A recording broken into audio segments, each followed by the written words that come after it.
Պարոն Մկրտչյան, նախ որտեղ էր Արփինե Սարգսյանը, նաև իր անունն էլ է գրած էկրանին, որ ինքը պետք է ներկայացնել կատարողականը։ Նախարարը զբաղվածության պատճառով չմասնակցեց 25 թվականի բյուջեի կատարողականին եւ ես ներկայացրեցի։ Պարոն Մկրտչյան, ես ուզում եմ անդրադառնալ ընտրության օրը ներքին գործերի նախարարության աշխատանքին եւ այս բայի դրությամբ, եթե ամփոփել եք, ինչ տվյալներ ունեք, ինչ օրինակ քաղաքական հիմքով ինչ հարցագործություններ են տեղ ունեցել, որովհետեւ մենք համացանցում տեսանք տեսանյութ, թե ինչպես է ընտրատեղամասի մոտ մարդիկ իրար ծեծում եւ ասում են դա քաղաքական ենթատեքստ ունեցող միջադեպ է տեղ ունեցել։ Շնորհակալություն հարցի համար, նշեմ, որ ներքին գործերի նախարարությունը եւ մասնավորապես ոստիկանությունում ձևավորվել են շտաբներ,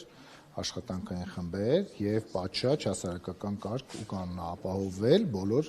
ընտրատեղամասերում։ Նշեմ նաեւ, որ մենք ամսի 7-ին արձանագրել ենք արդար, ազատ եւ թափանցիկ ընտրություններ, իհարկե նաեւ մշտադիտարկում է իրականացվել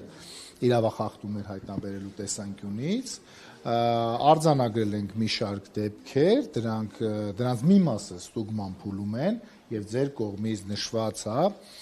հնարավոր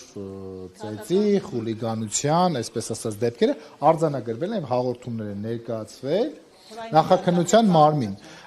Ես այս պահին այդպիսի որակումներ չէի տա, որ դրանք քաղաքական են կամ քաղաքական չեն, բայց բոլոր ընտրատեղամասերում եւ ընտրության հետ կապված դեպքերը արձանագրվել են։ Մի մասը ուղարկվել է քննչական կոմիտե, ինչի մասին մենք պարբերաբար 3 ժամյա պարբերականությամբ հայտարարել ենք։ Եվ մի մասն էլ ստուգվում է, որոնք կամ հերքվեն, կամ կհերքվեն, կամ նույնպես կներկայացվեն քննչական մարմին։ Քանի միջադեպ է եղել, Ես չեմ կարող այս պահին նշել քանի գործ է հարուցվել, ես կարող եմ նշել, որ շուրջ 100, եթե չեմ սխալվում, այս պահի դրությամբ մեր կողմից ներկայացվել է քննչական կոմիտե։ Հնարավոր է այլ աղբյուրներից քննչական կոմիտեն եւս ստացած լինի հաղորդումներ եւ արդեն հարուցված ուրեմն բարույթների թիվը կարող եք հստակ ճշգրտել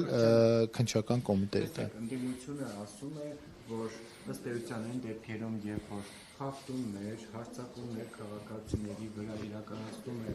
իշխանության ներկայացուցիչ իշխանության համակիրը, ոստիկանությունը չի արձագանքում կամ ըստ էության նույն օպերատիվությամբ չի արձագանքում, ինչ եթե տեղի ունենում հակառակ օրինակ Մասիսում մենք բոլորս տեսանք կադրերը, վստահ եմ դուք եք տեսել, թե ինչպես էր Մասիսի ԵԿՄ նախագահը հարձակվում քաղաքացիների վրա եւ դեպքում ուժեղ Հայաստանի համացանցում ընտրության օրը տարածվեցին կադրեր, թե ինչպես է ԿՊ-ի վստահված անձ է հարձակվում ուժեղ Հայաստանի ներկայացուցիչի վրա եւ նմանատիպ այլ դրսեւորումների դեպքում ոստիկանությունը համարժեք չի արձագանքում եւ ըստ էության ասում են, որ ոստիկանությունը իրականացնում է քաղաքական ուղղվածությամբ գործունեություն։ Շնորհակալություն հարցի համար, տեսեք, նախ կարծում եմ, որ ընտրական գործընթացները գերթափանցիկ են տեղի ունեցել եւ ընտրական պրոցեսների եւ հնարավոր իրավախախտումների, այսպես մշտադիտարկման տեսանկյունից, ես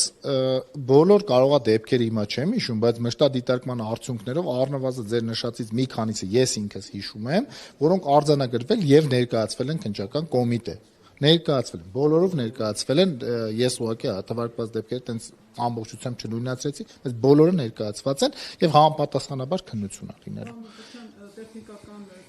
թերությունները ինչ ծավալ են կազմել, ենթադրեմ մարդը, որ մահացել են ժամանակ, որ արդեն ցուցակները տպված են եղել, ընդդիմությունը իրենց մասին էլ է խոսում, դրանք ինչ ծավալ են կազմել։ Դե հնարավոր է նաև որոշ դեպքերում այդպիսի դեպքեր արձանագրվում, բայց դրանք ես չեմ կարծում, որ էական են եւ